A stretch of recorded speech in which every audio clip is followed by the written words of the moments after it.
Welcome back, everyone. You are watching the Vintage Sewing Machine Garage YouTube channel, and I thought I would demonstrate for you today the method that you use to take off a Necchi Supernova sewing machine motor belt. Now, this particular machine is a Supernova Ultra, and this will apply to at least several models in that range. You may see some variations on other models of the same period. Now, it won't surprise you to learn that, of course, this is the clutch knob. If you're not familiar, this, of course, is the knob you would turn to loosen when you want to wind a bobbin, and it seems to be working fine. It's a lovely, polished aluminum knob, beautifully made. Now, before you start, there are things that can happen when you are trying to take something apart, even something seemingly simple like a clutch knob. I am going to put this nice padded blanket right here. Why am I doing that? Well, I'm doing it because what I want to ensure is that this machine, see if I can get it, I'll turn a little bit better toward us here. This machine has some of the loveliest paint you're ever going to see, and your machine also deserves to be treated just as kindly as this one does. So what we're going to do is I'm going to show you how this is done. It's fairly simple. However, there are parts when you start taking something apart anywhere on your sewing machine. You need to be aware that if you've got two hands, you've got one hold, you're trying to hold here and turn the screwdriver there. If you're not ready, parts can fall. And you do not want them falling onto the floor, and you don't want them falling on your machine because they can scratch it or chip the paint, and that would be a real shame. So I've got my screwdriver with my screwdriver bit here, and I'm going to come into I have two, not one, but two. These are the set screws for the knob.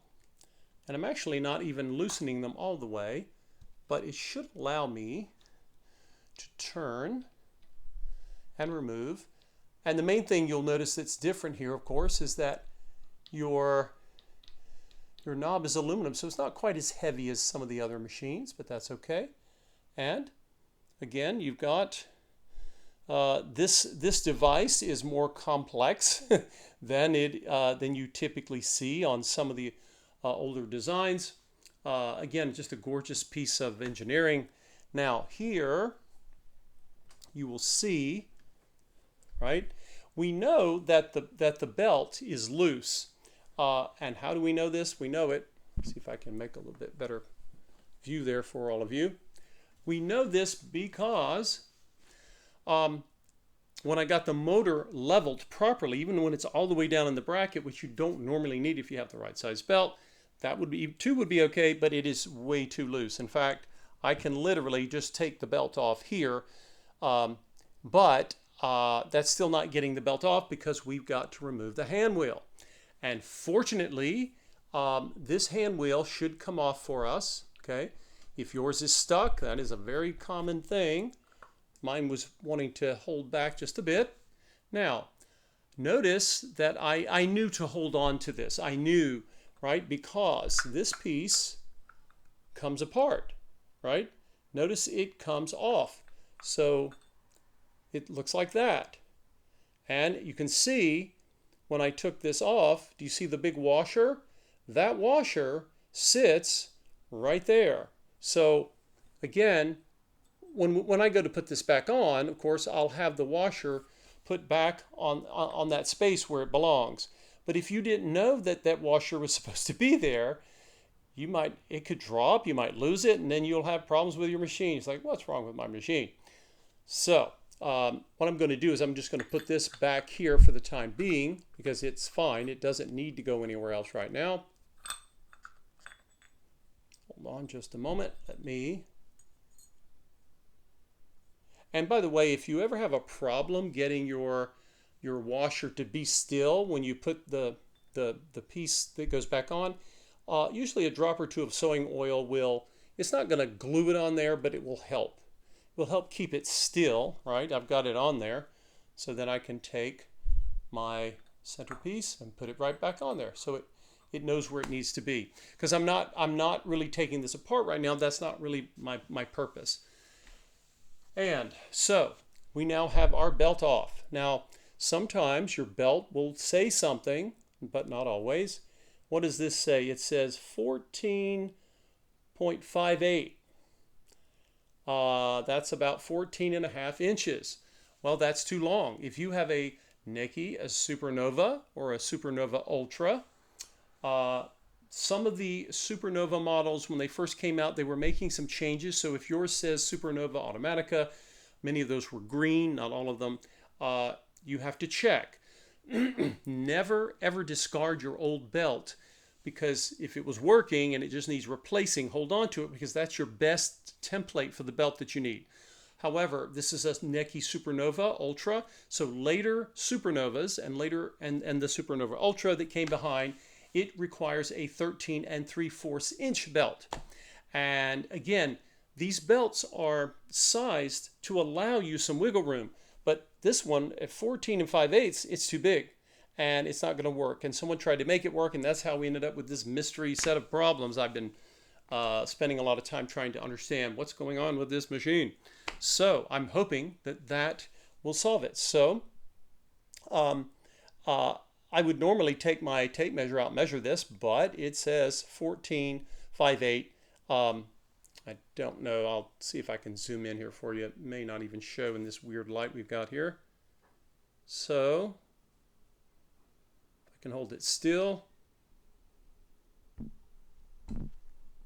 see if that will show up for all of you in the light. You see it here? It says 1458. That's 14 5/8. And so now it should be printed properly. I'm going to I'll check with the owner. I can order one online. They take longer. So what I may end up doing is simply going down to the local sewing store and see if they have one in stock. I'll probably call them first, save myself a trip. They're pretty good about stocking belts. Belts in a retail sewing shop, sewing vacuum shop, typically are going to be a little bit more money than you would pay online. But remember, our friends and neighbors who have independent businesses, they're running a retail business and there's a lot of costs there. But what you get in return for paying a few extra dollars is the convenience of being able to just get that belt and not have to wait. So I'm going to investigate that. I just don't think it's not a massive amount of money. And I'm betting the owner probably would say, hey, just go by and grab the belt. So, but I'll double check to be sure. But that is how you take your sewing belt off, and we will. And if you're having to install one, obviously, I'll show you how to reinstall the hand wheel. But again, please remember, anytime you're taking anything off of your machine, even if you don't think it weighs much, just take just a few. What was it? It took me 30 seconds to put this blanket down. I didn't drop anything. But it is very easy to do when you've got lots of parts that they're all coupled together. You pull them off. I've seen it happen before where the hand wheel just sort of, comes apart and parts go flying and rolling around, and you don't want them hitting your machine. Even if your machine is not as beautiful as this one is paint-wise. It's your machine. You're proud of it. You want to take care of it. So that, and by the way, if your belt was not loose, because you saw me, I just took it right off the motor pulley. Well, what happens if you've gotten the hand wheel ready to take off, but it's tight, it's fighting you. Well, that's when you loosen these belts on the bracket here. And when you do, you raise the motor up, and when you do, just like on other machines where I've shown you all before, right? Now that I've got it up, right? Now you have the slack to take the belt off. So it works similar. It's a similar principle to the other vintage sewing machine motor adjustments that I've shown all of you, whether it's to get the space to put a belt on or off, or if you're simply trying to adjust the tension. So it's the same principle, but of course it's a much fancier intricate way, because the Italians said they wanted to create a beautiful piece of sculpture. And I know that styling and aesthetics will always be subjective, but I sure like the look of the machine. You may not, but that's okay. The point is, similar principle, different situation, a few different things to look at. But I'm hoping with getting the right size belt, I'll either purchase it today or I'll get them to order it for me, and I will get it hopefully ready soon. And we will hopefully at least get this area of the machine taken care of, because as I've mentioned before, when you're overhauling a machine that has different areas, different mechanisms, you go area by area. You're not going to do it all in one day. Don't try to do that. Be patient with yourself and with the machine, and hopefully you will have success doing this yourself without having to take it to a sewing center. Not that there's anything wrong with that. Thank you all again for watching, and watching me fawn over this incredibly gorgeous and so mint conditioned Necchi Supernova Ultra. Stay tuned, everyone. We're going to keep going and hopefully have this machine up and running. I'm sure that the owner will be happy to get it back into their care and use it for whatever sewing projects they have in mind, just like you do. Take care, everyone, and I'll see you next time.